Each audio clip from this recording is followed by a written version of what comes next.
Très chers téléspectateurs, le tout premier numéro de l'émission au service de la nation sur Entrepreneur Télévision, une chaîne qui émet en République démocratique du Congo. Sur ce plateau, pour cette émission, nous recevons 3 invités qui vont décrypter l'actualité de l'heure en République démocratique du Congo.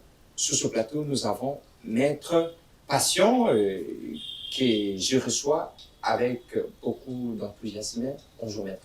Bonjour mon frère, merci pour l'invitation. Je vous ai présenté que vous êtes Maître, les gens savent déjà que vous êtes un avocat et vous êtes juriste, mais aussi, partant de votre famille politique, vous êtes aussi cadre du parti, cadre dans un parti politique qui sont en République démocratique du Congo. Est-ce que vous pouvez compléter cette présentation si possible? Oui, merci beaucoup. Je suis cadre de l'Alliance pour le changement du président Jean-Marc Kabonde, où j'occupe les fonctions du conseiller politique national, qui est un organe délibérant et de contrôle du parti et des stratégies. Merci beaucoup, très chers téléspectateurs. Vous avez compris que nous avons aussi un cadre du parti politique Jean-Marc Kabonde, qui nous rappelons aux auditeurs que leur leader politique se trouve présentement à Makala par un procès qui lui a été condamné, mais il est en train de purger sa condamnation aujourd'hui à la prison centrale de Makala. Mais après lui, nous avons aussi un avocat sur ce plateau, Maître Martin Kohi, qui est aussi un juriste. Et je ne sais pas s'il a aussi une autre casquette que nous avions oubliée. Il peut compléter cette présentation. Bonjour Maître. Bonjour Monsieur le journaliste, bonjour également à tous les téléspectateurs de notre prestigieuse chaîne. Nous sommes bel et bien avocats. Au-delà de cette qualité, nous sommes chercheurs en droit et nous sommes spécialistes. Mais pourquoi vous êtes timide? Constitutionnel. Vous êtes trop timide là. Qu'est-ce que ça ne marche pas? Il faut parler de charisme, pas de la timidité, à mon avis. Ah je bon? suis chercheur. J'ai constaté que vous êtes trop timide là. Voilà, ce n'est que de l'impression, ce n'est que le début, mais on verra qui est timide et qui ne l'est pas. Alors, je disais que je suis chercheur en droit à l'université de Kinshasa. Mon domaine de prédilection, c'est le droit constitutionnel. Donc, je suis constitutionnaliste et au-delà de ça, je suis également analyste politique. Et donc, dans le cadre de cette émission... Analyste politique. Donc, vous n'appartenez à aucune famille politique. Certainement vrai il est vrai que j'appartiens à une partie politique et que j'ai fait taire le nom ici dans le cadre de cette émission. Pour la bonne raison que je n'ai pas reçu. Ils voudront connaître votre famille politique. Je ne viens pas intervenir dans le cadre d'un parti politique. Et donc, je trouve seulement... Mais n'empêche de signaler là où vous... Bien, je ne parlerai pas de parti politique, mais ce qui est vrai, je suis également de l'Union sacrée de la nation. Ah, effectivement, là, on comprend que vous êtes du pouvoir. Voilà, prenez ça comme vous voulez. Mais en tout Merci cas, beaucoup. Je suis analyste politique indépendant. Merci beaucoup. À votre droite, nous avons aussi un autre invité. Que nous disons bonjour, monsieur. Bonjour, monsieur le journaliste. Bonjour à mes co-débatteurs, Maître Patient ainsi que Maître Martin. Bonjour à tous les téléspectateurs qui nous suivent en ce moment. Je suis Charma Dumbala, cadre de l'IDPS et président de la Ligue des jeunes... Cadre de l'IDPS. Ouais. Waouh. Quand on parle de cadre, vous êtes qui, s'il vous plaît, à l'IDPS? Je suis le deuxième vice-président de la fédération de Lubumbashi 2. Lubumbashi. Ouais. Mais que faites-vous ici à Kinshasa? Est-ce que vous êtes censé œuvrer à Lubumbashi? Qu'est-ce que vous faites ici? En fait, je n'ai pas encore fini ma présentation. Je suis aussi ingénieur en géomine. J'ai fait la génie industrielle dans une prestigieuse université de mon pays qui est le Kasapa, l'université de Kasapa. Et je suis à Kinshasa dans mes affaires privées. Question aussi de contact et de bien rencontrer nos professeurs qui sont ici dans un cadre de notre association des ingénieurs du Congo. Merci beaucoup, très chers téléspectateurs. Vous avez compris, vous avez découvert avec moi ensemble le statut de nos invités de ce jour. Mais quand nous sommes réunis autour de la table pour parler de la nation, cette émission s'appelle Au service de la nation. On va réfléchir une nation. Et s'il s'agit de quelle nation? C'est la République démocratique du Congo que nous allons réfléchir. Voilà pourquoi nous avons fait venir 3 invités sur ce plateau pour réfléchir concernant l'avenir politique de la République démocratique du Congo. Mais pour analyser cela, nous avons 3 thèmes que nous avons énumérés, que nous allons parler, que nous allons analyser avec les invités sur ce plateau. Nous allons parler de la motion du ministre des ITR, M. Alexis Gisaro. Nous avions attendu un communiqué de l'Assemblée nationale qui a annulé ou qui a délocalisé l'examen ou soit la plénière qui devait avoir lieu aujourd'hui. Mais c'est délocalisé pour une date ultérieure. C'est parmi les sujets que nous allons parler au courant de cette émission. Autre sujet d'actualité, il s'agit de la visite de la Première ministre, mesdames et messieurs. Au Nord Kivu, nous savons très bien qu'il y a un bout de temps que la République démocratique du Congo, une partie de la République démocratique du Congo, se trouve dans un état de siège. Il s'agit du Nord Kivu, du Sud Kivu. Et la Première ministre lui a entendant parler. Il a parlé que le président de la République lui a délégué parce qu'en temps déjà vers la fin de l'année, et la Première ministre était allée à l'Est pour enquêter, auditionner, connaître l'évolution de l'état de siège dans deux provinces concernées.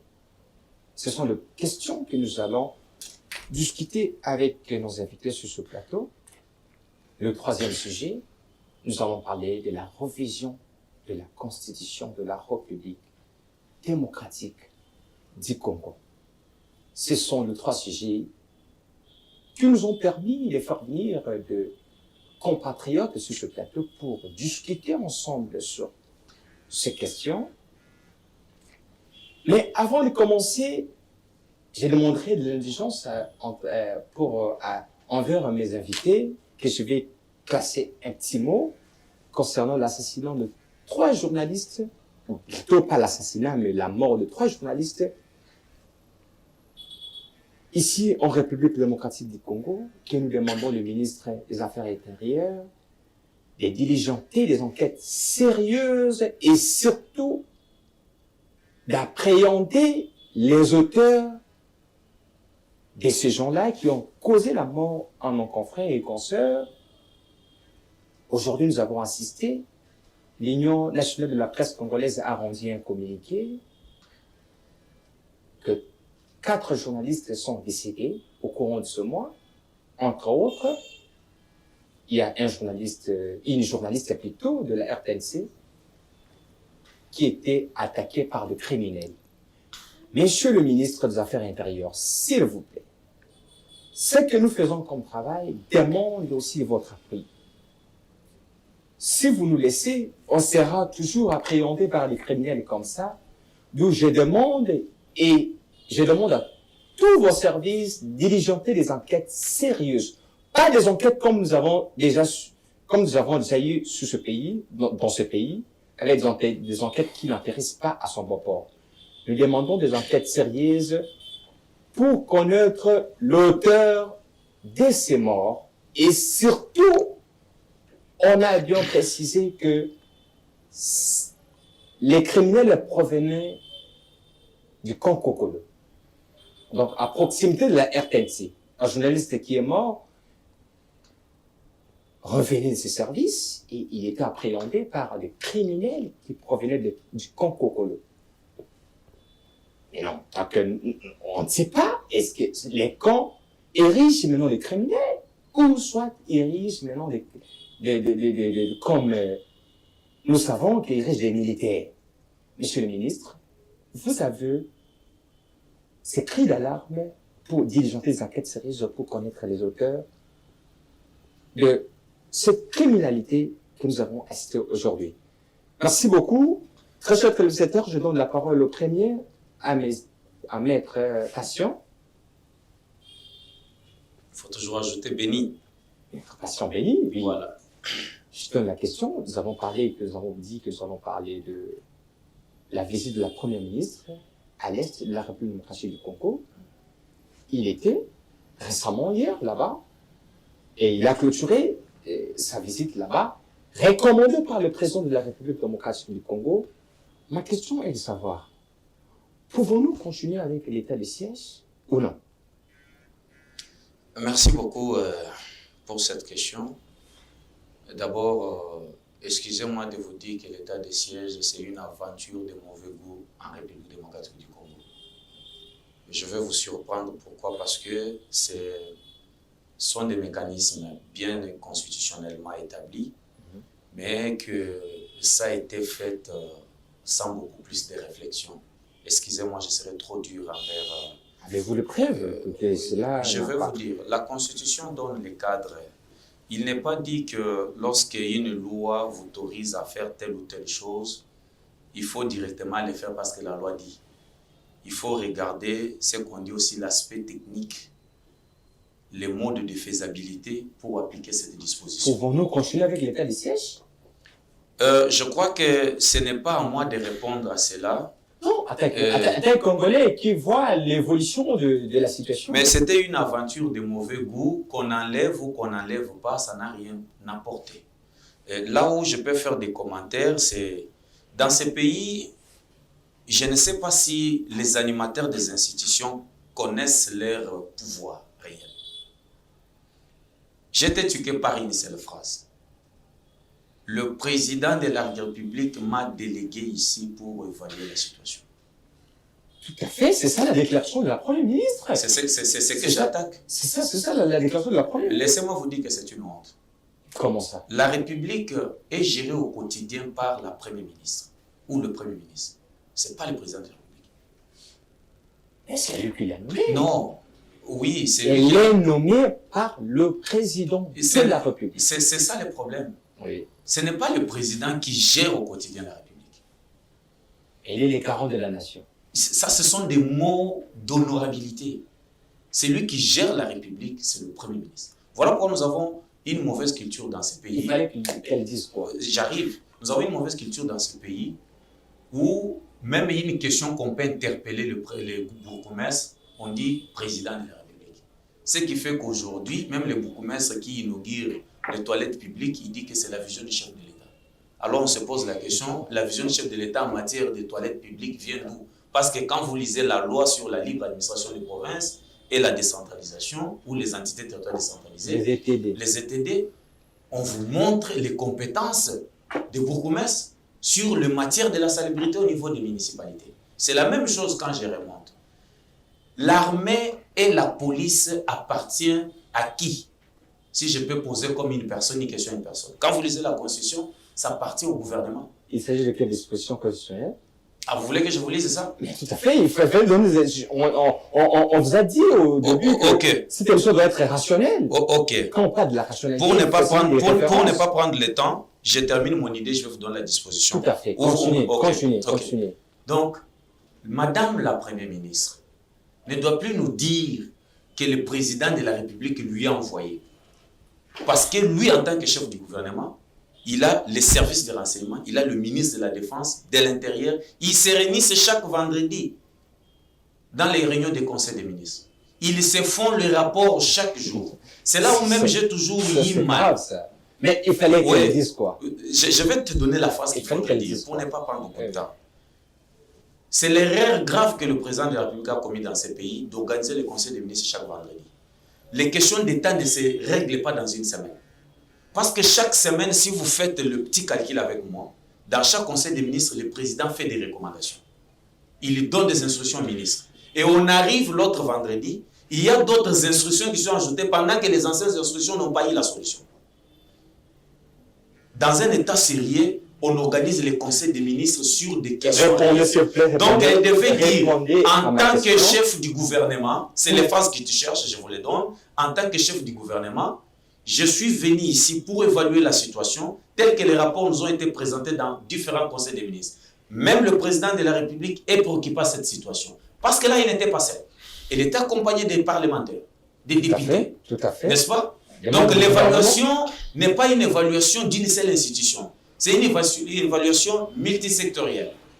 Il y a eu même les institutions provinciales qui ont été associées, à l'occurrence l'Assemblée provinciale. N'est-ce pas? Alors quand vous dites que vous êtes envoyé par le président de la République, donc on finit chez toi, tu ne gères pas. C'est le président qui gère. Si ces discours, si vous... Il peut donner aussi les injonctions. Oui, il donne les injonctions dans cette matière. Il est le garant de la nation. Écoutez mon frère. Il surveille l'évolution de la nation. Vous savez, dans ce pays, le mal c'est que tout le monde ne comprenne pas. Moi, je suis publiciste. J'ai appris c'est quoi la gestion de la République. Et dans notre système politique actuel, il y a beaucoup de pouvoir au gouvernement qu'au président de la République, que les gens ne connaissent pas. Et c'est pourquoi même les membres du gouvernement ne comprennent rien. Vous allez trouver que la Constitution vous dit chaque ministre est le patron de son département, mais aucun ministre, quand vous les recevez dans vos plateaux, n'a jamais dit que conformément à la Constitution et aux missions qui sont les miennes, voilà ce que j'ai décidé. Il y a toujours la vision du chef d'État. Pas mal de chefs d'État la vision dans tous les secteurs de la vie. Mais tout à fait, il doit avoir une vision. C'est une république, c'est une mentalité dictatoriale démocratisée. Répondez à ma question. J'ai déjà répondu, vous n'avez pas écouté. Non. Ouais. Vous n'avez pas répondu à ma question. Ah, ok, allez-y. Pouvez-nous continuer avec l'état de siège dans l'Est de la République démocratique du Congo? C'est une forfaiture de mauvais goût. Parce que je vous rappelle que le Sénat vient même d'approuver la prolongation de l'état de siège. Oui, ils le font pour des raisons qui sont les leurs. Mais quand vous les questionnez, ils ne sont pas en mesure, comme le dit dans la Constitution, de prendre les dispositions pour arrêter ça. Qui a le pouvoir d'arrêter l'état de siège? Est-ce que normalement, voilà, je vais terminer par là, laissez-moi un peu une minute. Quand le président déclare l'état de siège, il y a les mécanismes de prorogation. C'est une bonne chose. Mais le Parlement a le pouvoir de mettre fin à cet état de siège. Ils attendent quoi? Pourquoi ils pleurnichent? Chaque jour, ils pleurnichent, les députés, les sénateurs pleurnichent. Quand vous suivez les débats dans les prorogations, ils pleurnichent pour qu'ils prennent une résolution. Ils ont le pouvoir constitutionnel. Pourquoi attendre que le président et le premier ministre fassent ce scénario d'évaluer? C'est depuis Matata qu'on a fait, Sama, qu'on a fait l'évaluation. Il est dit où, en droit public, et quand vous prenez notre conscience que le président de la République doit prendre les mesures d'assouplissement. Vous savez que c'est une violation de la Constitution? Vous êtes juriste? Est-ce que vous savez que l'article 85 c'est ça que j'allais dire, a été violé par les mesures d'assouplissement? Parce que nulle part on dit que quand vous décidez l'état de siège, vous devez prendre les mesures d'assouplissement. C'est écrit où? La Constitution a été violée. La Cour constitutionnelle a fermé les yeux. Ces mesures se basent sur quelle disposition juridique? Il y a soit on enlève, on met fin à cela. S'il y a une disposition qui dit qu'il faut prendre des mesures d'assouplissement, comme elle les montre. Comme elle les montre sur les questions d'état de siège. Donc, monsieur le journaliste, c'est une aventure de mauvais goût. Merci. Il faut qu'on arrête la discussion. Merci beaucoup. Là, vous venez d'attendre la position de Maître Patient, Nzengoubeni, et qui, si je comprends bien, vous n'êtes pas pour la prorogation de l'état de siège. Moi, j'estime qu'à mon humble avis, il n'y a plus d'état de siège dans ces pays que la violation grave de la Constitution. Merci beaucoup. Nous donnons la parole à Maître Martin Koyi, qui est aussi un juriste. Je pense qu'il va aussi nous éclairer sur cette question, parce que nous avons vu le Sénat vient aussi de donner son accord pour que cet état des choses puisse continuer. Maître Martin, attaque avocat, et quand je vois, vous avez m'apporté quelque chose qui prouve que vous êtes avocat, pratiquant. Pouvez-nous continuer avec l'état du siège, Maître Martin? Avant d'en arriver là, il faudrait préciser que l'état de siège n'est pas l'émanation de la volonté humaine, mais c'est aussi une circonstance d'exception qui est prévue par la Constitution. Vous savez très bien que en 2020, quand cela a été décrété, je vous avais reçu sur mon plateau, si vous vous rappelez très bien, sur ce même plateau de service de la nation, je vous avais reçu pour voir si cela est réglementé par la Constitution, vous avez dit, mais non, 4 ans après,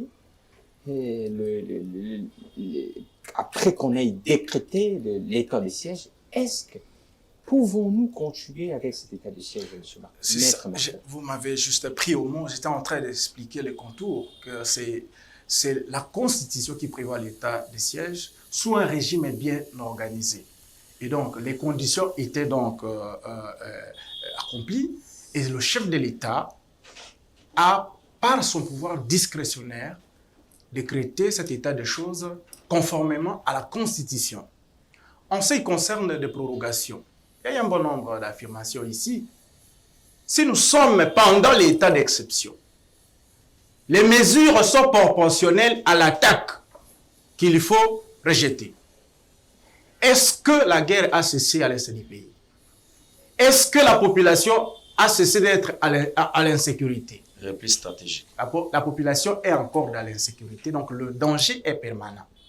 Et la Constitution ne limite pas le nombre de prorogations. Pour la bonne raison qu'il faut que ces attaques ou ces mesures de défense soient proportionnelles. Alors, je suis scientifique et je reste dans ce cadre. Il est vrai que ça fait quand même 3 ans passés où nous sommes dans cet état d'exception. L'exception, c'est une circonstance éphémère. Ça se caractérise par l'effervescence. On ne peut pas demeurer dans un état d'exception. Et donc, je peux vous dire qu'à ce jour, il est important d'évaluer. Et quand il parle des évaluations, là, je voudrais éclairer là, ça n'a pas commencé aujourd'hui. Le chef de l'État, avec une équipe, ils ont fait la descente, ils ont évalué cet état de choses. Oui, parce que Jean-Michel Lokonde aussi. Quand vous attendez... Tout comme les différents ministres sectoriels ont fait des descentes, chacun en ce qui le concerne, pour vérifier cet état de choses. Parce que les militaires qui sont placés là, vous savez, ils sont placés sous l'autorité des ministres de l'Intérieur, certains sous l'autorité des ministres de la Défense. Et donc, même ces ministères-là ont un regard. Mais en ce qui concerne la déclaration de Madame la Première ministre, oui, il faut lui dire que c'est fondé. C'est fondé pourquoi? S'il vous plaît, les téléspectateurs ne risqueront pas de croire ce propos parce que vous êtes des lions sacrés devant la Non, s'il vous plaît, je suis juriste et je vous parle de choses en s'appuyant sur la Constitution. Mais il ne faut pas l'aveugle de preuve. L'article, s'il vous plaît, je vous dis ceci, il faut quand même me donner du temps, sinon on ne va pas s'entendre. D'accord. C'est la Constitution qui prévoit l'état de siège.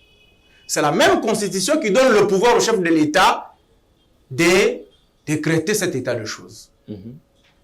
En droit administratif, il y a ce qu'on appelle le parallélisme des formes et des compétences. Même si à un moment donné, on sait que le chef de l'État ne peut pas mettre fin de son plein gré, mais nous savons que c'est lui qui prend cette déclaration pour proclamer l'état de siège. Et si il peut le faire, pourquoi il ne peut pas avoir un regard? Pourquoi il ne sait pas savoir qu'est-ce qui se passe sur le terrain? Les mesures qui s'en suivent, il faut aussi signaler que notre législation prévoit qu'il y ait une loi qui peut réglementer cet état de choses. Malheureusement, jusqu'à aujourd'hui, nous n'avons pas une loi qui est mise en vigueur pour réglementer ces choses. Parfois, il y a des abus sur le terrain. Il y a des mesures draconiennes. Les autorités en abusent parce que tout celui qui détient le pouvoir a tendance d'en abuser. Montesquieu nous l'avait déjà dit. Et donc, le chef de l'État, en tant que garant de la nation, il est le père de tout le monde. Même lui, il est son père. Il peut toujours porter un œil, soit il peut descendre du monde. Je ne suis pas dans ces histoires de Kaboul. Il est le chef de l'État. Soit il n'est pas de ces pays, soit il est de ces pays. D'accord. Et tout habitant de ces pays a pour chef de l'État son Excellence Antoine Félix Tshisekedi Tshilombo. Donc je ne suis pas dans ce débat des présidents de partis politiques, je parle du président de la République. Donc le président de la République qui a décrété l'état d'exception, lui-même peut descendre sur le terrain pour évaluer les enjeux, évaluer l'état de choses sur le terrain, parce qu'en réalité, on peut donner des informations, mais il faut se rassurer du vécu quotidien de la population. Et donc, il se rapproche, soit il peut faire la descente lui-même, il peut déléguer quelqu'un d'autre, Tout comme le ministre sectoriel qui en a l'initiative peut aussi descendre pour voir l'état des choses. Parce que tout ce qu'on a besoin, c'est que cette population soit sauvegardée. Il faut que les mesures soient proportionnelles à l'urgence qu'il faut défendre. Merci de votre intervention. Vous m'avez interrompu, mais quand même... vous n'avez pas répondu à ma question, cher maître. J'ai répondu. Pouvons-nous continuer avec l'état des sièges? J'ai répondu, mais vous n'avez pas fait attention. J'ai dit ceci. L'état d'exception a est caractérisé plutôt par l'effervescence. C'est une situation temporaire, une situation qui passe. Ça ne peut pas demeurer, sinon ça sera l'état dans un état. Et donc, 3 ans passés, à mon humble avis, avec cette évaluation, je pense qu'on ne se limitera pas à évaluer des mesures qui ont été prises, mais il faut évaluer également le résultat que ce gouvernement dirigé par le militaire nous a apporté. Et s'il n'y a pas de résultat, en tout cas, il faut cesser avec l'état de siège. Ça, c'est une analyse purement scientifique. Je commence avec vous sur ces points, mais je devrais quand même désambiguiser certaines affirmations qui ont été... Merci beaucoup, le temps nous est largement imparti, mais nous ne pouvons pas passer ce sujet sans toutefois donner la parole à notre communicateur de l'UDPS. Nous donnons à l'ingénieur Charmant, qui nous posons la même question pour savoir est-ce que maître, si vous n'êtes pas maître, désolé, ingénieur, vous êtes ingénieur, je pense. Ah oui, merci beaucoup. Pouvez-nous continuer, vous, avec un parti au pouvoir, vous êtes communicateur de l'UDPS, le parti au pouvoir. Et c'est vous qui avez décrété cet état des choses. Pouvons-nous continuer? Vous avez attendu la déclaration de la Première ministre après avoir clôturé sa mission dans les provinces où il y a l'état des sièges. Je pense que vous avez suivi la déclaration de la Première ministre. Vous avez suivi? Est-ce que pouvons-nous continuer avec cet état des choses? Bon, je vais essayer un peu d'emprunter quelques mots que je viens d'entendre de mettre ici. Moi, j'aurais voulu que vous disiez votre... Ouais, je vais aussi donner mon point de vue. Mais votre point de vue, donc quand vous parlez, vous engagez l'Union sacrée. Vous, pas forcément l'Union sacrée, mais vous engagez l'UDPS, le parti au pouvoir. J'aimerais que vous parlez au nom du parti au pouvoir. Parce que c'est lui qui vous a délégué sur ce plateau. C'est un communicateur avéré de l'UDPS. Donc, j'aimerais que vous parliez au nom de l'UDPS et non au nom de ce que vous attendez sur ce plateau. En fait, Madame la Première ministre avait totalement raison de commencer par dire que les chefs de l'État lui ont envoyé d'aller inspecter, voir qu'est-ce qui s'est passé. Parce qu'elle-même, elle est premièrement, je peux dire comment. Si on allait d'abord dans le cadre du parti politique, avant seulement le cadre, il a été nommé par le chef de l'État, il est membre de l'UDPS, partout où vous voyez tous les ministres de l'UDPS, partout où ils passent. Premièrement, ils représentent l'UDPS dans leur fonction. C'est comme ça que quand elle passe quelque part, très souvent, elle doit citer le chef de l'État parce que le chef de l'État lui a fait confiance. La Première ministre est pas comme quelqu'un comme militant de l'UDPS. Ouais, elle est cadre de l'UDPS, en fait. Quand elle peut aussi le dire dans le sens qu'elle a été nommée comme membre de l'UDPS. Donc, si je comprends bien, selon vos allégations, selon vos propos, que la Première ministre des déclarations, elle a émis ces déclarations comme quelqu'un de l'UDPS et non comme Premier ministre. Non, pas comme quelqu'un de l'UDPS. Elle a émis ça comme quelqu'un qui a été nommé premièrement par le chef de l'État. Et qui allait quitter cet état de siège? Non. C'est le chef de l'État, et à chaque fois, on voit le chef de l'État descendre ses coins. Peut-être il y a beaucoup de gens qui parlent du Goma, de l'Est. Beaucoup de gens sont seulement ici à Kinshasa, en train de lire les journaux et tout, et ils passent sur le plateau de télévision pour relayer peut-être ce qu'ils ont lu dans des journaux et tout. Mais nous autres qui avons eu la chance de voir nos frères congolais, nos sœurs congolais, on ne peut pas ici en train de rigoler ou de nouer par rapport à l'affaire guerre l'Est de la République et du Rwanda.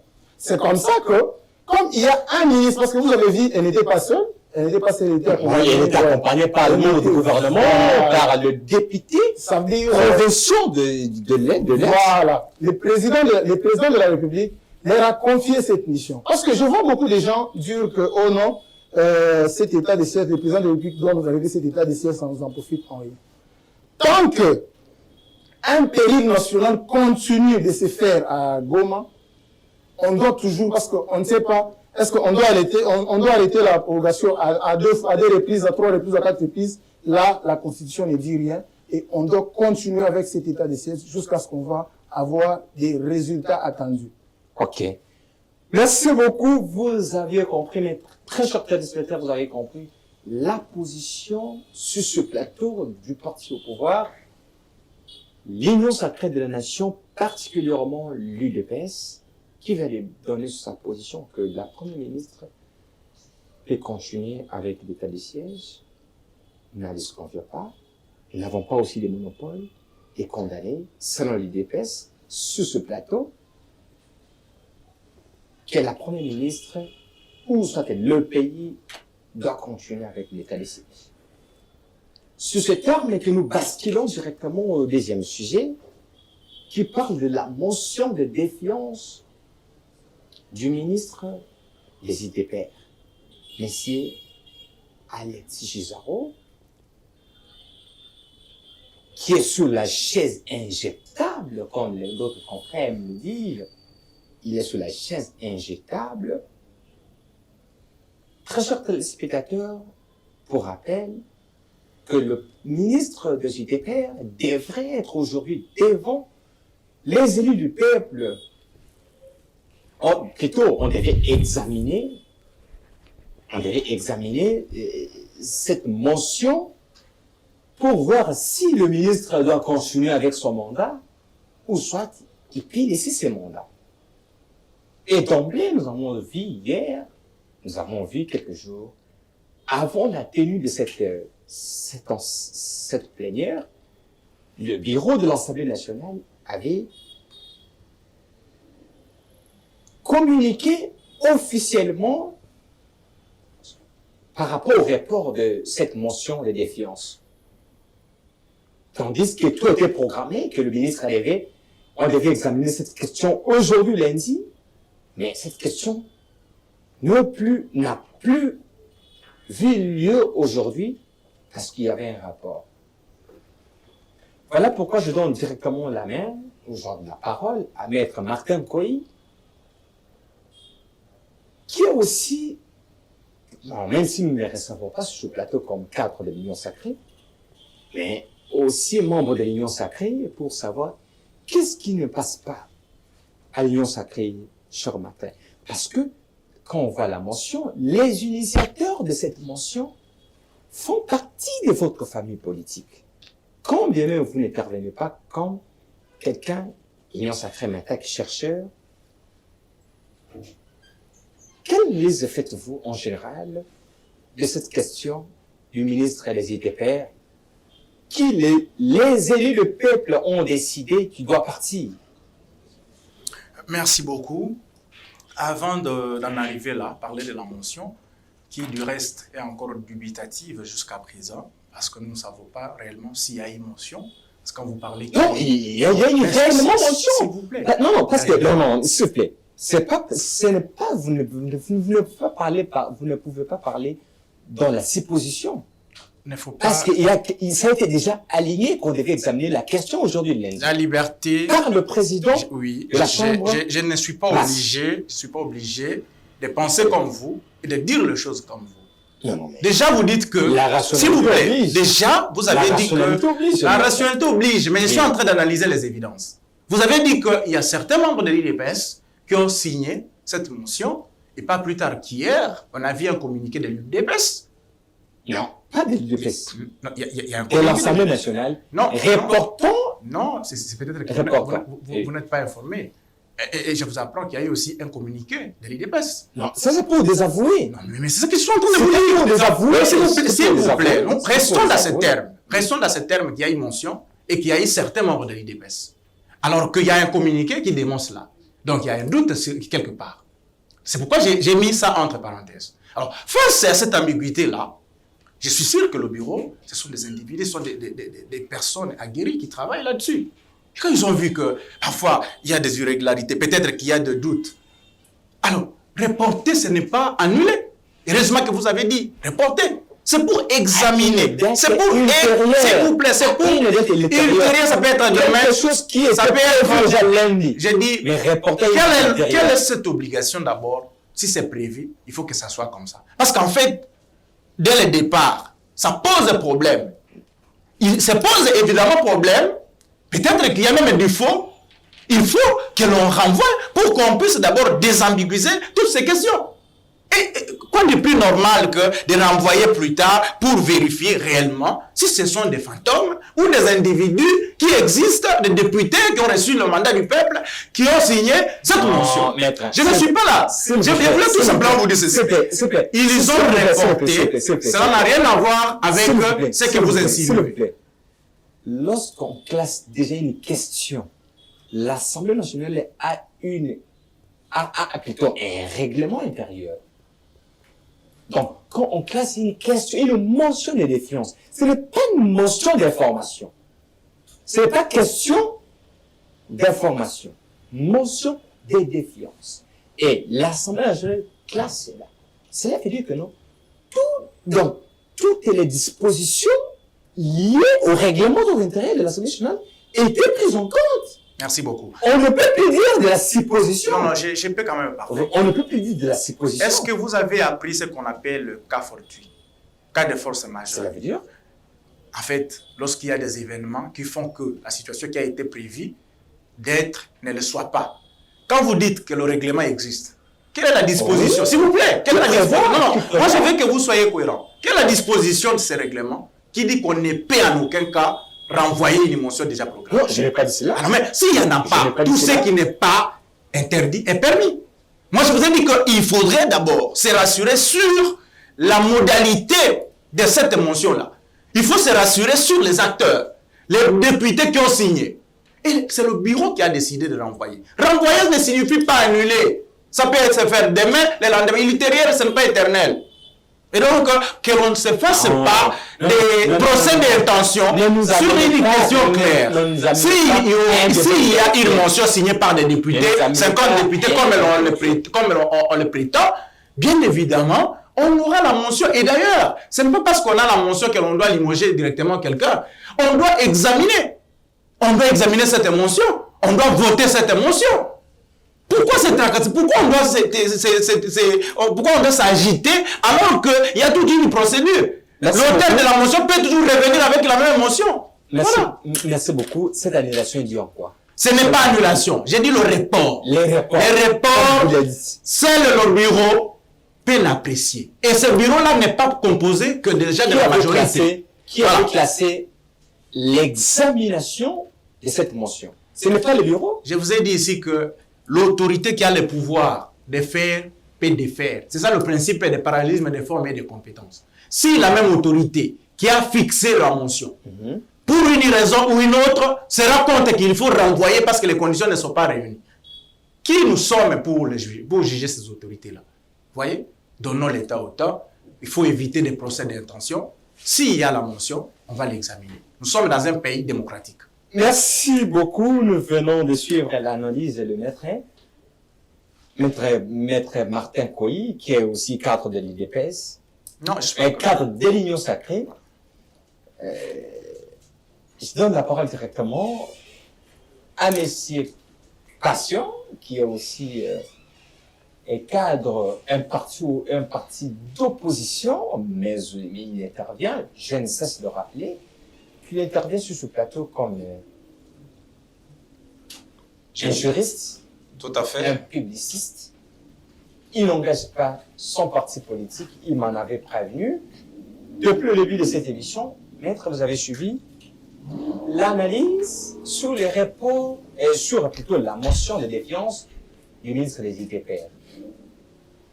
Ce que nous avions entendu aujourd'hui ou depuis hier, que l'ennemi des Congolais, c'est Alexis Gisaro, que tout ce que les Congolais décrivent maintenant revient à Alexis Gisaro. Quand un Congolais n'arrive pas à arriver dans son boulot à temps record, c'est Alexis Gisaro.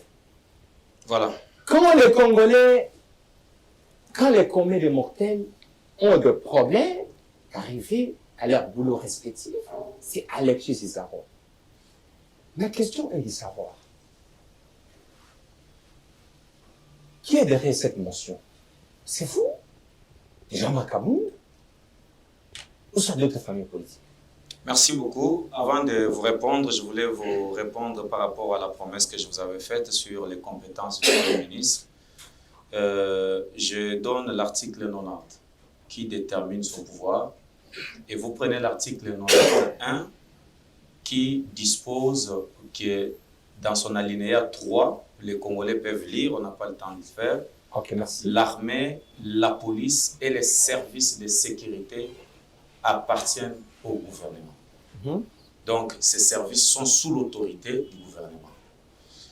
On passe cette question-là pour démontrer que c'est leur incompétence. On revient sur la question du ministre des Infrastructures. C'est Alexis Gisaro. Il y a d'abord une brèche que je veux un peu ouvrir qui m'a fait mal. Je suivais ça ce matin sur un média de la place, d'un des compatriotes qui s'appelle président de la société civile, si c'est Mouchagalo, le président de ce qui a même parlé de Tutsi, les Tutsi, voilà. représentés au gouvernement. Voilà. Selon lui, qu'on ne peut pas, c'est là où on ne peut pas faire partie un seul Tutsi qui fait partie du gouvernement. C'est là où j'ai eu très mal au cœur. C'est-à-dire que dans ces pays, on n'a pas des gens qui ont un sens de la République et d'État. Un messier qui l'est, vraiment que cette émission soit diffusée partout. Je sais bien que leader d'opinion. Mais c'est Mouchagalo, vous suit. Oui, leader d'opinion qu'il est. Il s'appelle nationaliste et congolais. Donc lui est parmi les gens qui favorisent l'article 51 des peuples minorités. Lorsque M. Alexis a été nommé au gouvernement, il a été nommé par rapport à la tribu Tutsi. Quand il a dirigé pendant plus de 3 ans, c'était question de Tutsi. Non, je sais qu'il est Tutsi. Ce n'est pas une discrimination, il est congolais. Ça, c'est sa tribu parce que cette tribu a été déjà reconnue comme une tribu en RDC. Ce n'est pas un problème. Je n'ai pas, mais un responsable comme ça, tu dis non, parce que c'est le seul Tutsi qu'on a, c'est-à-dire les députés qui ont le pouvoir de contrôler, de sanctionner. Il ne peut pas sanctionner parce que tel individu est de tel côté. Vous menacez la République, M. Mouchagaloucha. Donc lui menace les députés qui ont le mandat de contrôler parce que c'est le seul Tutsi. Alors un seul Tétela qui est au gouvernement, il va aussi réclamer parce qu'on lui attaque. Un seul Bindi, un seul Kouba, il va le faire. Est-ce que c'est quel comportement que nous avons de nos compatriotes de l'Est, surtout lui, Mouchagaloucha, parce qu'il est de là. Franchement, un monsieur pareil. Mais non, il est de la société civile. Non, il ne peut pas parler comme ça. Même quand le gouvernement va consulter les sociétés civiles, non, l'essence de la République et l'essence lui comme d'ailleurs leader de la société civile. La position. Non, il ne peut pas parler. De la société il est le représentant de Tutsi pour les questions de M. Alexis Gisaro. Comment mais pourquoi il fait ça comme étant une question d'acharnement sur lui? Donc, les députés n'ont pas le pouvoir d'interpeller ces ministres parce qu'il est Tutsi. Quand on l'interpelle, parce qu'il a dit quelque chose de grave. Il dit c'est déstabiliser, déranger l'unité ou la cohésion nationale, des choses comme ça. Monsieur le procureur de la République, tu es où? Si c'était un monsieur de Kaboun qui avait parlé de choses comme ça, une information judiciaire allait être ouverte, n'est-ce pas? Donc on doit décourager les gens pareils. J'encourage les députés, si cela est temps qu'ils démontrent qu'ils sont les élus du peuple, qu'ils frappent cette motion, que ces messieurs tombent. Comme ça, nous allons voir les messieurs qui menacent la République, que non, parce que c'est une question de Tutsi, on va voir comment la République va s'arrêter. Ça, c'est une bêtise. Je vais le dire comme ça. Alors, revenir sur la question des motions. Non, merci beaucoup. C'est une question très cruciale. Oui. Parce que quand on parle de Tutsi, vous savez très bien que la guerre de l'Est, c'est parmi les Tutsis qui réclament, qui sont de la RDC, et ils subissent la discrimination. Non, ce sont des... Alors, est-ce que la position de celui que vous incriminez, je ne l'incrimine pas, je condamne ce qu'il a dit. C'est que vous condamnez, oui, c'est sur les hommes. Oui. N'est pas rationnel parce que ils risqueront d'être de surgir un jour avec un autre mouvement rebelle. Que Tout à fait. Nous sommes de Et tout dit, on nous aime pas. Et ainsi de on suite. ne pas représenté par le gouvernement. Est-ce que nous ne donnons pas raison Mais- à M. Moussa Gablous qui a parlé Mais de c'est- la représentation, Monsieur la représentativité le journaliste, des États au sein du gouvernement? non, la question de représentativité ici, si on peut la demander, vous savez, nous avons plus de 450 ethnies. Est-ce que c'est toutes ces ethnies? Attendez, l'ethnie qui nous pose problème, non, c'est mais, les Tutsis. donc ils sont les Vous savez super très de bien. cette république. L'ethnie qui nous pose Non, problème. j'ai c'est dit, les ils sont Tutsis. les super de cette république. Ils doivent nous menacer. Voilà pourquoi la guerre de l'Est ne termine pas, parce qu'il y a ces complicités. J'ai toujours rappelé à mes compatriotes de l'Est l'article 63, que ceux qui nous suivent prennent cette disposition et lisent de la Constitution. Tout Congolais a le droit de défendre son pays. Donc, nous allons continuer à faire mourir nos FARDC, nos polices, parce qu'il y a une tribu super dénommée Tutsi, qui, quand on touche, c'est le Rwanda, c'est les Nations Unies qu'on a touché, de la République démocratique du Congo. Et des menaces pareilles, le gouvernement va accepter. Je souhaite que si moi j'étais du pouvoir, j'allais même révoquer ça pour voir la force de Tutsi. C'est quoi? On ne menace pas la République, mon cher. Là, je parle comme républicain. On ne peut pas menacer la République au détriment d'une tribu, ou dire que c'est cette tribu qui est plus forte ou plus puissante que les autres. Ça, c'est une bêtise. Ça, c'est une bêtise. On ne peut pas tolérer des choses comme ça dans une république. Et ces messieurs comme ça, et je l'ai toujours suivi, n'a jamais été républicain, soit disant société civile. Comment ça, non, Nous non. devons revoir Non. ces histoires. Non, non, non. Les jours C'est où, à propos langage que les vous, jours où moi, c'était ministre de la République. Les jours où nous serons au pouvoir. Non, s'il vous plaît. je termine. S'il vous plaît. Ouais. On ne peut pas nommer dans ce gouvernement un anti-républicain. Non, non, je n'ai pas dit que le ministre, j'ai dit le monsieur qui a parlé, qui est l'Assemblée. Je n'ai pas dit du ministre. Ah, ok. Ah oui. Ok, merci beaucoup. Et heureusement que vous avez donné la précision. Oui, On oui. ne peut pas donner un Tout anti-républicain. Congolais, quand vous prenez l'article 36 par exemple, on vous dit, en matière de travail, hein, tout Congolais a le droit d'avoir le travail dans ce pays, que l'État doit lui garantir. Et tout Congolais a le droit d'être nommé à n'importe quelle fonction d'État. C'est très important. Donc on ne peut pas empêcher une tribu au détriment de l'autre. Si on l'a pris, ce n'est pas par rapport aux tribus. On l'a pris parce qu'il était compétent, il a milité dans quelque part dans un parti. Donc nous devons laisser cette histoire de nous les Louba et nous Katangé, quand on arrête quelqu'un, nous Katangé, Rafirmo, on fait ce sont des choses qui n'ont pas avancé la République. Selon vous, la position de Moussa Gablous, C'est une position Il tribale, instrumentalise. il instrumentalise une communauté. Je crois que le procureur général, s'il est sérieux et il est un homme, ce gars doit être interpellé, arrêté. merci beaucoup, très chers patients. Le cadre du parti politique Jean-Marc Abound, qui est en prison, c'est sa position, ça n'engage que lui et sa famille politique, et surtout personnellement à lui, comme nous avons toujours l'habitude de dire au cours de cette émission, que les propos tenus sur ce plateau n'engagent que son proprio. Donc, ça n'engage pas les journalistes, non plus l'organe de la presse, tous sont entrepreneurs de télévision. Sinon, nous avons suivi une émission où on a tenu, il y a un propos qui est tenu parce que c'est vous, l'entraîneur de télévision. L'article 24 de la Constitution donne le droit à tout Congolais d'émettre son avis à ce qu'il voit la liberté d'expression. Donc, le propos tenu sur ce plateau n'engage que son propriétaire. C'est lui qui l'énonce. Voilà, nous tendons déjà vers la fin de cette émission, très chers téléspectateurs. Le dernier sujet qui nous sépare sur ce plateau, c'est les changements de la Constitution. Mesdames et messieurs, vous avez suivi avec moi, les réseaux sociaux ne cessent d'être encombrés par cette question. Les changements de la Constitution. Très chers téléspectateurs. Je sais bien que non, avant qu'il donne la parole, à qui qu'il soit ici, sous nos trois invités, je demande à la population, ceux qui ont l'année émission, yo maman, vous allez côté Kandunda, nous tous en pays à l'issue, tous en République démocratique du Congo, bana to bandaki tous en na lingala, les francs plutôt tous en na français, tout qu'on sort.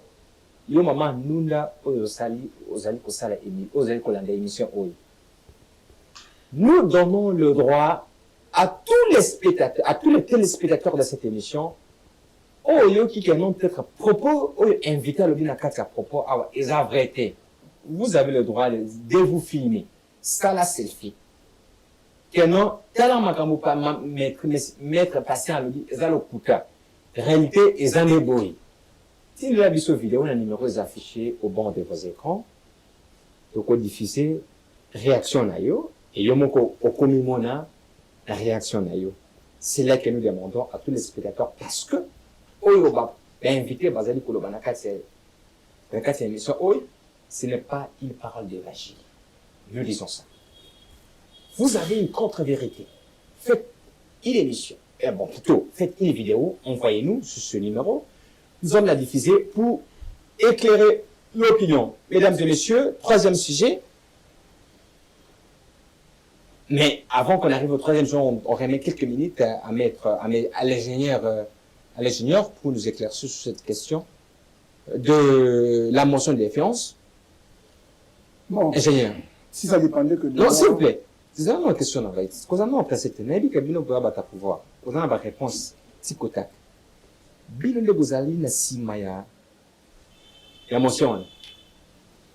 Parce que Bino bato a IDPS. Mais, tout le monde IDPS na souka. A publié liste, a publié avis na yo, non, bango bazate. Na makambouane etali bangote. Ba député la bango etali bangote. Tu peux affirmer la même position?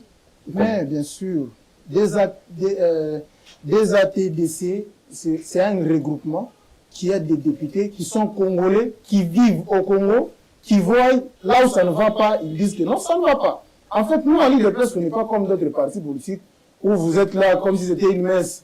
Tout est bon. Est-ce que vous jouez un rôle, il y a beaucoup. En fait, c'est ça la question que j'avais répondu, que j'avais reçue des téléspectateurs. Et IDPS, Azolia, Mazofula. Ça veut dire, ils sont libres en fait. Quand ils ont postulé ici avant qu'on les vote comme députés national et tout, ils se sont proclamés comme les députés des ATDC. Alors c'est comme ça que vous avez vu même l'honorable Asselo dire au président que non, ce n'est pas l'IDPS. C'est-à-dire, il fallait c'est un peu de faire voir à tous les Congolais que des ATDC, c'est parmi les mosaïques que l'IDPS a eu pendant la période de la campagne de 2023. C'est comme ça que moi je suis en train de dire, tous ces gens-là, on ne peut pas refuser aux Congolais de réfléchir. Parce que, avant qu'ils forment cette motion, ils ont eu à voir des fois, ils ont vu que non, ce monsieur, il a failli sa mission. Et il doit partir. Et il doit partir réellement si leur fait est normal. Pourquoi on peut voir des messieurs, parce que je viens d'entendre maître dire ici, le monsieur ici, Mouchangaloucha. Ces messieurs, c'est pourquoi moi j'ai dit au président Félix Tshisekedi, avant de nommer Batoumoussou, il faut autant la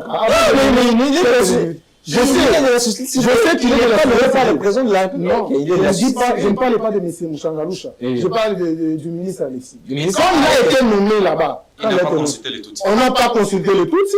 On n'a pas consulté les gens de l'Est. Le président passe consentement. Il a vu que non, ces messieurs peuvent nous aider dans ce secteur. C'est comme ça qu'il a été nommé par sa compétence aussi. Reconduit d'ailleurs. Mais ces messieurs, allons d'abord seulement sur Kinshasa, infrastructure sur Kinshasa. Vous allez nous dire quoi? Ça c'est un monsieur qui a failli à sa mission. Et il doit partir, c'est normal. Là, ce n'est pas une question. Je ne vous arrête pas. Ouais. Mais il y a ce qu'on appelle, les juristes sont sur ce plateau, il y a un principe en droit qu'on dit, les compétences sont d'attribution. Ouais. C'est en droit. Cela veut dire que, mais plutôt le ministre a ses compétences, il y a aussi ses attributions. Est-ce que les attributions de gérer la ville de Kinshasa ici appartiennent au ministre des ETPR? Ça appartient au gouvernement de la ville. Bien sûr. C'est la même question que je demande à maître de répondre. Écoutez. Oui, tout rapidement. Excusez, est-ce que les attributions de la ville, Ouais. les attributions routières, de l'aménagement routier de la ville, revient à les... Non, les routes des caractères national Ouais. sont des compétences du gouvernement central, dont lui, le ministre, gère. Merci. Toutes les routes qui restent, c'est pour la ville. Mais comme c'est la capitale, des fois, Voilà. le gouvernement central vient juste en appui. C'est ça. Et d'autres grands travaux comme les sauts de moto, comme on a vu. Je crois que cette question pour la ville de Kinshasa, on l'a beaucoup interpellé le gouverneur et le ministre des États-Unis. Merci beaucoup. C'était une précision. Ouais, en fait, j'allais juste appeler ce que le maître vient de dire. Papa, c'est comme vous, quand vous êtes là, vous quittez chez vous, vous laissez l'argent pour qu'on vous prépare à manger. Vous rentrez, vous trouvez les enfants affamés, et vous vous dites, non, moi j'avais laissé l'argent, c'est la maman qui n'a pas préparé. C'est ce que vous voulez nous dire? Non! En fait, il est à Kinshasa. Il doit aussi, malgré qu'on doit citer Bumba et tout, lui, il vit où? Ils sont ici. C'est le pouvoir central ici à Kinshasa. Ça veut dire, si tout doit commencer, même la Bible dit, tout commence en Jérusalem.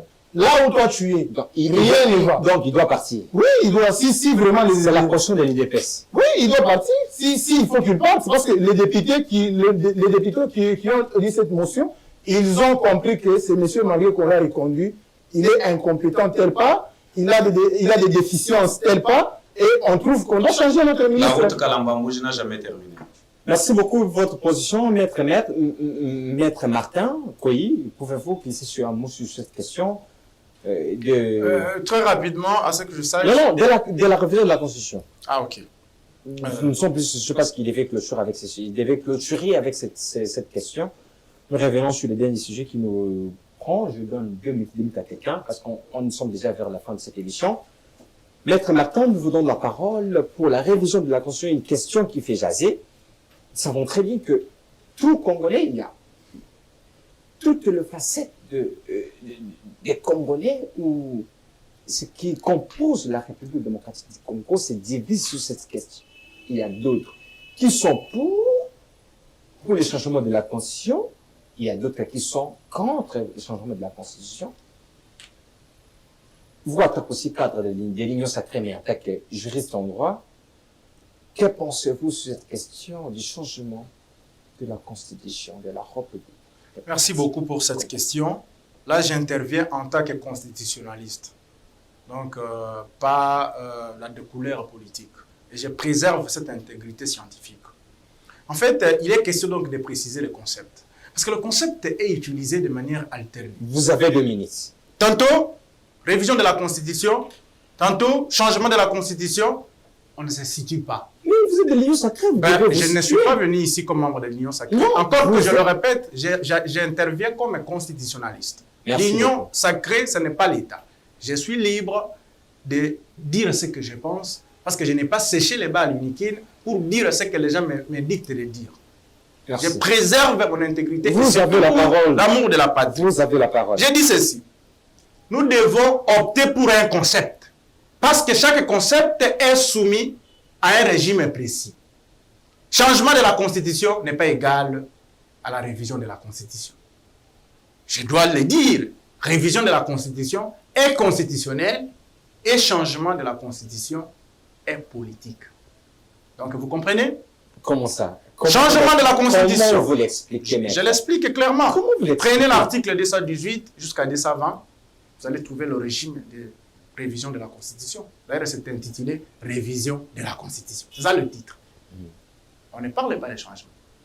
Mais en tant que constitutionnaliste, Donc, si je comprends bien, c'est s'il vous plaît, on ne parle pas du changement de la Constitution. je vous dis que la Constitution ne fait mention nulle part en ce qui concerne le changement de la Constitution. Il faut qu'on se comprenne. On doit toujours les Là, vraiment, c'est un argument absolu. Là, j'impose cet argument sans relativiser. Notre Constitution ne parle pas de changement de la Constitution. La Constitution parle plutôt de révision de la Constitution. Mais je n'exclus pas l'hypothèse du changement. Le changement existe. Mais je vous ai dit que le changement est politique, mais la révision est constitutionnelle. Et c'est l'article 218 jusqu'à 220 qui parle de la révision constitutionnelle. En ce qui concerne le changement de la Constitution, le changement a des conséquences. Il y a, premièrement, changement de texte. C'est-à-dire qu'il faut initier un autre texte constitutionnel. Ma power qui nous réunit. Et il y a changement de régime et de république. Lorsqu'il y a changement de la Constitution, on quitte la 4e République, on bascule vers 5e République. On quitte 3e. Voilà, 3e République, on bascule vers 4e République. Je ne sais pas s'il y a quelque chose à voir là, entre 4e et 5e. Bon, on verra. Mais vous comprenez que le changement de la Constitution entraîne automatiquement le changement non seulement des régimes politiques, mais aussi le changement des républiques. En 2000, il y a une ancienne interview de Lambert Mende qui circule sur la toile, où les présidents de la République prennent l'initiative de la révision de la Constitution de la République démocratique du Congo. Tu répètes le texte de la Constitution, l'article 218. Mais comment Heureusement que vous avez dit mais comment vous dites que nulle part... Bon, c'est nous Lambert Mende. Ah non, non, mais vous vous contredisez. C'est-à-dire que vous ne comprenez pas Lambert Mende. Je suis en train de vous dire que la révision est constitutionnelle. Quand on dit que le chef de l'État prend l'initiative de réviser la Constitution, nous sommes dans les termes de la Constitution où on parle de la révision. Parlez-moi plutôt que Lambert Mende a dit, la Constitution dit, le président de la République change. Mais merci beaucoup. Non, je suis en train de... Il vous reste quelques secondes pour voilà, votre intervention. on ne saurait rien dire dans ce contexte. Permettez de vous poser cette question. Présentement, pouvons-nous réviser la Constitution de la République? Merci beaucoup. Je vous réponds, gagnons le temps. Non, l'humanisme doit obliger, quand bien le texte existe, mais il y a ce qu'on appelle l'humanisme. Est-ce que l'humanisme vous oblige de dire aujourd'hui que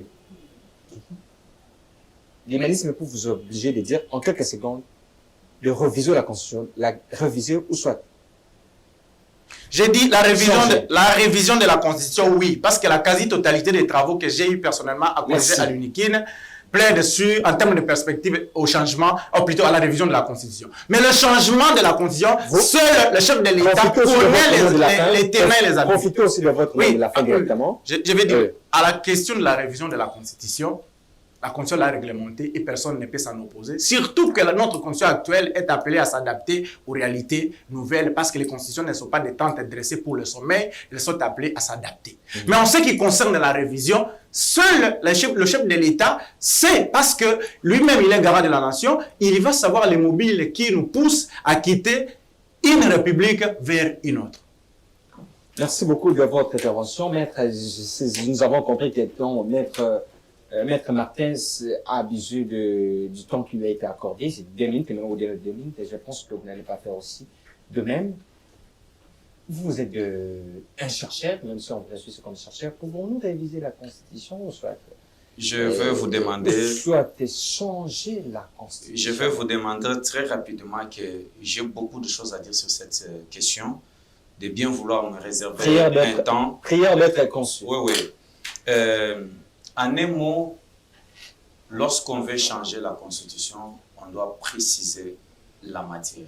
Ah, pardon, si on veut modifier la Constitution, il faut préciser la matière qui fait mal et qui bloque. En droit public, lorsqu'on veut changer la Constitution ou modifier la Constitution, l'on modifie la Constitution que lorsqu'on sent qu'il y a les blocages institutionnels. Quand la République ne sait pas marcher, en droit public, on doit modifier une disposition qui fait défaut.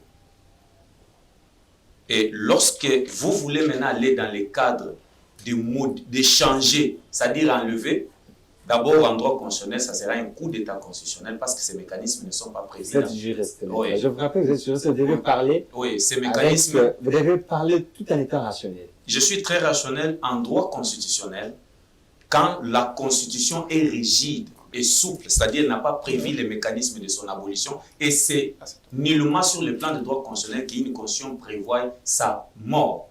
Parce que quand la Constitution prévoit sa mort, c'est-à-dire l'État va mourir. Or, la Constitution, c'est l'âme de l'État. Elle ne peut pas prévoir sur le plan scientifique et de droit constitutionnel sa mort. Non. Elle prévoit au moins les mécanismes de sa révision pour s'adapter à une circonstance. Celle en droit parlementaire, la loi peut prévoir sa mort ou le parlementaire peut le mettre fin. C'est pourquoi je vous dis, préparez-moi le temps pour qu'on en parle. Donc ici, si le chef de l'État veut changer la Constitution, ça sera un coup d'État constitutionnel parce que les mécanismes ne sont pas prévus. Vous comprenez? Mais s'il veut modifier, qu'il soit sincère de dire c'est tel article qui bloque le bon fonctionnement des institutions de l'État, nous voulons que nous puissions la changer. Le forfaiture, les aventures de l'article 217, mal compris, on parle des organisations. Le céder la souveraineté, c'est quoi? C'est le pouvoir d'agir, en un mot. Quand nous avons en matière, j'ai compris par là, vous m'excusez, en matière judiciaire. Vous savez qu'aujourd'hui, la Cour de cassation ne peut pas juger les questions de droit économique. Donc, lorsque vous êtes au niveau des juridictions des commerces, l'appel ne peut pas se faire à la Cour de cassation, ça se fait au niveau de la CCJ, la Cour de justice commune d'arbitrage. Parce que nous avons adhéré à l'OADA. C'est-à-dire nous avons cédé notre souveraineté en matière judiciaire pour que ces questions ne puissent pas être traitées par notre juridiction, mais par la juridiction sous-régionale. Nous avons cédé notre souveraineté, le pouvoir d'agir. Et cette souveraineté est partielle par celui qui est le pouvoir. Les peuples qui décident de la souveraineté totale vous donnent que le pouvoir d'agir en son nom. C'est l'article 5 de la Constitution. Alors si on veut nous faire les farfelis, il faut combler l'article 5 à l'article 17, prendre l'article 213, lire parce que c'est toi qui engages, et combler avec l'article 214 qui détermine les matières. Quand le chef d'État dit « on m'oblige », c'est-à-dire il a signé des accords d'une manière forfailie, conformément à l'article 213, et il tombe sous les coups de l'article 167, s'il vous plaît, parce qu'il dit « on m'oblige ». Qui l'oblige? Donc, c'est pourquoi j'interpelle le procureur général, après la Cour constitutionnelle, d'ouvrir une information judiciaire contre le président de la République. Pour quelle raison? Pour deux raisons. On m'oblige de céder la terre, qu'il nous dise qu'il oblige, qu'il éclaire la justice. Deux, cette fameuse constitution, un chef de l'État, la constitution par laquelle tu as prêté serment, où tu nommes le gouvernement, tout le monde. L'État décide, tu vas déclarer sur quoi? C'est pas sur la constitution. Maintenant, tu dis cette fameuse constitution. Le procureur doit interpeller le président de la République. C'est ça l'État de l'État. Est-ce qu'il en a le droit? Il a le droit en vertu de l'article 165. Merci beaucoup. Nous donnons la parole au parti au pouvoir qui est l'UDPS, communicateur de l'UDPS qui est avec monsieur sur ce plateau. Mais je vous demande de m'organiser le temps pour venir parler de cette question dans la Tout à fait, vous avez le temps, on va organiser ce temps. Vous avez la parole, maître, plutôt ingénieur, pour parler de la Constitution, même si c'est une question très technique. Mais n'empêche de glisser votre position. Qu'en pensez-vous de cette question? Qui le fait que jaser, tout le monde en parle. Est-ce que c'était opportun? Ma question ne revient pas sur la même que j'ai posée à vos co-débatteurs, mais ma question revient sur vous, en tant que parti au pouvoir. Bon, est-ce que c'était opportun, à la première année de votre deuxième mandat, de parler de cette du changement ou de la révision de la Constitution? Pourquoi n'avez-vous pas attendu à la veille des élections pour parler de cette question? Pourquoi nous devons attendre la veille des élections pour parler des questions de la révision? Or, quand la Constitution parle de la révision, elle ne nous a pas montré les temps où on doit vraiment revoir cette Constitution. Et puis, si vous dites aujourd'hui qu'on ne peut pas changer parce qu'on n'est qu'à une ou quelques mois de notre deuxième mandat, alors ça veut dire vous refusez aux Congolais de réfléchir. C'est ce que les Congolais vous avez quelques minutes, s'il vous plaît. Voilà. C'est ce que les Congolais aiment, se sont dotés comme constitution. Parce que aujourd'hui, je vois si le président de la République a dit cette fameuse constitution. Mais que dirais-je maintenant de Bouchab qui avait dit c'était une Lui est chef de l'État, monsieur. C'était une constitution provisoire. C'est parmi les rédacteurs de cette constitution. Lui est chef de l'État, Bouchab n'est pas chef de l'État. Voilà. Il a dit cette constitution, c'est une constitution provisoire. Ça veut dire la RDC, jusque-là, elle est dotée d'une constitution provisoire belge. Il a même dit une constitution belge provisoire. Ce qui montre que nous, Congolais, qui avons adopté cette constitution, nous pouvons encore changer cette constitution. Pourquoi?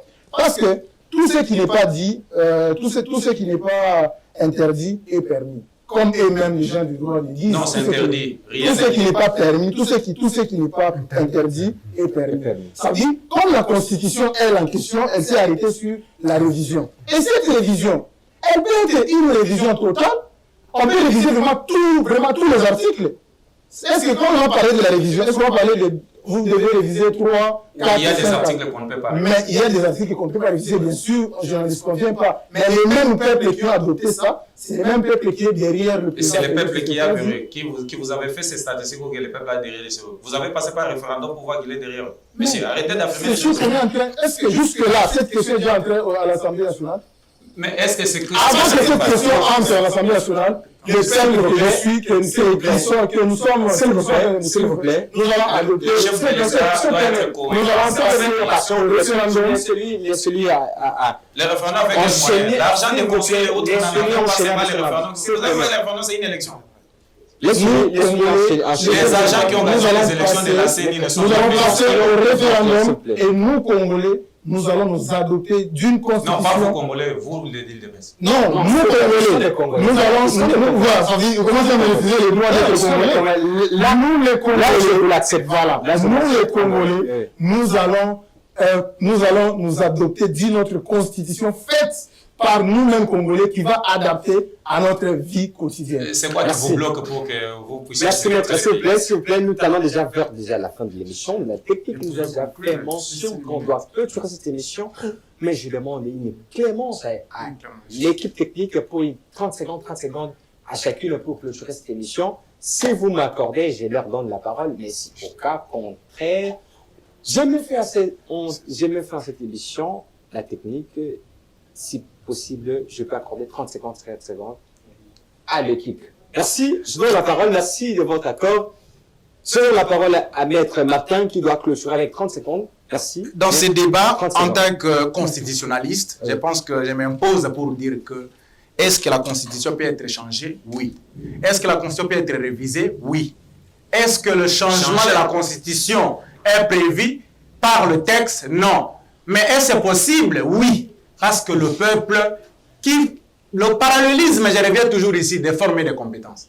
Le peuple qui adopte la Constitution peut toujours revenir. Mais comment? Parce qu'en droit, on parle de l'abrogation de la Constitution.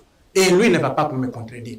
Si on peut parler de l'abrogation, il faut plutôt savoir quelles sont les causes de l'abrogation d'une constitution. Ici, je reste optimiste pour dire qu'on peut changer la constitution parce qu'elle n'est pas une tente dressée pour sommeil. On peut aussi changer la constitution, mais à condition d'avoir les motifs valables pour lesquels on veut changer ou modifier la constitution. Merci beaucoup. 30 secondes. Mot de clôture, j'ai eu mal quand l'ami dit qu'il est chercheur en droit constitutionnel. Je vais lui rappeler que je doute fort qu'il est chercheur, mais moi je suis publiciste en droit public. Je suis chercheur en droit public. Là, je vais répliquer. Je vous rassure que j'ai des avancées de recherche plus que vous. Non, ça c'est des attaques. Je vais faire une émission avec lui, je réponds. On peut revenir. Si vous faites cette question, on peut revenir. Mais il ne peut pas. Je le sens. S'il vous plaît. Si une émission de face à face sur cette question, il revient. S'il veut donner ses points de vue, c'est moi qui ai la parole. Il y a ceci. C'est moi qui ai la parole. À moins que j'ai le droit de répliquer. S'il vous plaît, maître, s'il vous plaît. Les gars sont blessés, s'il vous plaît. Les gars sont blessés. On ne peut pas en dernière position m'attaquer, sachant que moi je dois pas répliquer. S'il vous plaît, les gars sont blessés. Ceci, monsieur le journaliste, en droit constitutionnel, la Constitution ne se permet pas la possibilité de se dissoudre. Ne confondez pas la loi ordinaire. Non, tu as dit que la Constitution prévoit les mécanismes d'abrogation. Non, je n'ai pas dit ça. J'ai dit le changement n'est pas prévu. Des discussions pas comme les autres. Non. Faut pas dire ce que je n'ai pas dit. Tu as dit on doit réviser la Constitution. On doit changer la Constitution. On doit changer. Non, en droit constitutionnel, ça Merci beaucoup. Ça s'appelle coup d'état constitutionnel. On reviendra sur